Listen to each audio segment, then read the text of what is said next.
Hello, dear students. Welcome to the lecture 2 of the computer networks.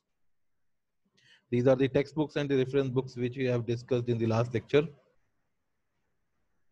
In the last lecture, we have covered the topic of communication, network, point-to-point connection, and multi-point connection. And we came to the conclusion that to establish communication between any two of the parties, we require five major components. That would be sender, receiver, medium, message, and protocol. In this lecture, we will be covering the different types of network and exploring some of them. Rest of the network we will discuss once we cover the OSI and the TCP IP model. So on the subsequent lectures, we will cover the remaining categories of the network. So on the general basis of the categorization, the network can be classified as following. Based on the transmission media, we can have the wired and wireless network. Based on the network size, we can have the local area network, metropolitan area network, and wide area network. Based on the management method, we have peer-to-peer and client-server network. Based on the topology, we have bus, star, ring, mesh, and hybrid network. And based on the data flow direction, we have simplex, half duplex, and full duplex. In this lecture, we will be covering the categorization of the network on the basis of data flow direction and on the basis of topology. Based on the data flow direction, we have three different types of network: simplex, half duplex, and full duplex. To understand it better, let us assume that a device can be in following two types of roles only. A device can be either in the sender role or a device can be either in a receiver role or in both. So a simplex communication is always unidirectional and the direction of data flow can never be changed. If the data is flowing from point A to point B, then it is always be in the same direction. In this network scenario, one device will always be sender and the other device will always be receiver. And hence the role of the devices can never be changed. So the device which would be a sender will remain always sender and the device which will be receiver will always be receiver. For example, computer and speaker. So computer will always be sender and the speaker will always be the receiver. So the direction of data flow will always be from computer to the speaker. The other device, other example may consider be as computer to printer. In half duplex communication, the devices are allowed to change their role with respect to time, but both devices cannot be in same role at any time. Hence, the direction of data flow can be changed with respect to time, but at any given particular point of time, the data flow will always be in single direction. It can be either from A to B or it can be from B to A. The point which we need to keep in mind in the half duplex is that a device A can be a sender or it can be a receiver, but it cannot be in both the role at same time. So if a half duplex network consists of two devices A and B, if device A is sender, the other device has to be receiver. If device A is receiver, the other device has to be sender. Both the devices can never be in the same role. So, for example of half duplex, we consider it walkie-talkie. Walkie-talkie is considered to be the example of half duplex communication. In full duplex communication, both the devices can have both sending and receiving role at any given particular point of time, and hence the direction of data flow will be bidirectional. So, the direction of data flow would be from A to B and B to A simultaneously in the same time. So before understanding the topology, we need to understand the type of communication. There are three types of communication: unicast, multicast, and broadcast. When the transmitted data is to be delivered to single recipient only, it is termed as unicast communication. When the transmitted data is to be delivered to more than one recipient, but not to all the recipient within a group, it is termed as multicast communication. And when the data is to be transmitted to all the recipient in a group, it is termed as broadcast communication. For example, if you are using an email communication and if you need to send a mail, If you send a mail to single recipient, it will be unicast communication. If you send a mail to greater than one recipient but less than all recipient in your contact list, it would be termed as multicast communication. And when you send it to all the recipient in your contact list, it will be termed as the broadcast communication. So the topology of a network actually defines the physical appearance and the logical behavior of the network. So physical topology describes how the cable runs and what is the appearance of the network. While considering the physical topology, we have a categorization of bus, star, ring, mesh, and hybrid. So we can have bus topology, star topology, ring topology, mesh topology, and hybrid topology. Considering logical topology, the logical topology defines how the network message would travel or the behavior of the topology. Uh, like for example, the topology may look like a bus topology as from its appearance, but may behave like a ring topology. The working of the topology may behave like ring topology. The devices may actually send their data as what the ring topology has to be transmitted. So the appearance of the devices may be different and the working of devices may be different, then it is termed to be as logical topology. While considering the logical topology, we have bus ring, star ring, and mesh ring topologies. So bus can be both in both logical and physical mode. Star can only be physical topology. Ring can be both logical and physical topology, and mesh can be both logical and physical topology. Let's start with the bus topology. Before entering into the bus topology, please remember we have studied two types of connection strategy, that is point to point and multi-point. And I am again repeating the definition of point to point and multi-point. When a single cable is connected with only two devices, it is termed as point to point connection. And when a single cable is connected with more than two devices, it is termed as multi-point connection. And we have three types of communication: unicast, multicast, and broadcast. So a bus topology is the simplest form of physical topology in which a single cable is connected to every device. So a number of cables required in this topology would be one, as the main cable connects to all the other devices. Hence the topology is multi-point connection, as the main cable is connecting all the devices and the single cable is connected with more than two devices. Hence the connection strategy here would be multi-point connection. And in multi-point connection, a transmitted data is actually received by all, as the communication strategy in the multi-point connection would be broadcast. So a transmitted data from device A in bus topology will be received by device B, device C, and device D. So actually the data transmitted in the bus topology is receivable by all. But to allow the content of data to be accessed only by the corresponding correct and intended recipient, the following conditions must be satisfied. And what is this condition? When a device receives a data packet or a signal, it checks for its destination address. If the device address does not match with the packet destination address, device has to drop the packet and the device cannot access the content of the packet. The content of the packet can be accessed by the only device whose device address matches with the packet destination address. Coming to advantage and disadvantage of the bus topology. The bus topology is very simplest form of physical topology. It is very cheapest topology and very less complex topology, as single cable is only required. So number of cable required will be only one. Among n devices, if need to be connected in the bus topology, there is only need for one cable. And the failure of one station does not affect the other. Only the major drawback, if the main cable breaks, the whole system is shut.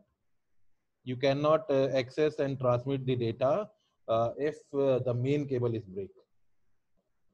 The most important drawback of this topology is only one device can transmit the data at any given particular point. So for example, if a bus topology consists of 5 devices, so only one device can transmit the data at any time. Rest 4 has to be in the idle state and they cannot transmit the data. Since if multiple devices tries to send the data at the same time on a multi-point connection, the signal is garbled and collided, and a collided signal is dropped by the system, which can never be received by any device. We will give a more detailed description on this phenomena once we are in the data link layer. So during the data link layer, when you read the Aloha and CSMA protocol, you will be going to read about the collisions of the signals much more. Next topology is ring topology. It is a topology in which a device is connected with exactly 2 or more devices, forming a single continuous pathway for the signal. In ring topology, each computer connects to 2 other computers, one at the predecessor side and one at the successor side, joining them in a circle, creating a unidirectional path, either clockwise or anti-clockwise, where the messages move from device to device. The ring topology is based on point-to-point connection, and hence here the communication would be unicast. The direction of data flow in the ring topology will always from predecessor to successor. So if a packet needs to be delivered from A to D in a ring topology, the packet will traverse the route from A to B, B to C, and C to D. The other important point in ring topology that needs to be considered is this, that each device in ring topology here acts as a repeater. A repeater is basically a device which regenerates the strength of the digital signal, as by passing through the resistance of the medium, the signal loses energy, and hence to travel more distance by the signal, its strength needs to be regenerated. So when a signal is passed through a repeater, when a digital signal is passed through a repeater, the repeater regenerates its signal. On the contrary, you can understand it as an amplifier, where amplifier regenerates the strength of an analog signal. In the same way, repeater regenerates the strength of the digital signal. So we require for connecting N devices in ring topology, we require N cables. Coming to advantages and disadvantages of the ring topology, data is quickly transferred without a bottleneck in the ring topology. Since all the data has to be traveled in same direction only from predecessor to successor, and that will be unidirectional, there would not be a bottleneck problem in the ring topology. The transmission of data is relatively simple as the packet travels in only one direction, and adding the additional devices or additional node in the ring topology has a very little impact on the bandwidth. Actually, bandwidth is the phenomena which can be considered as the signal transmitted with respect to time.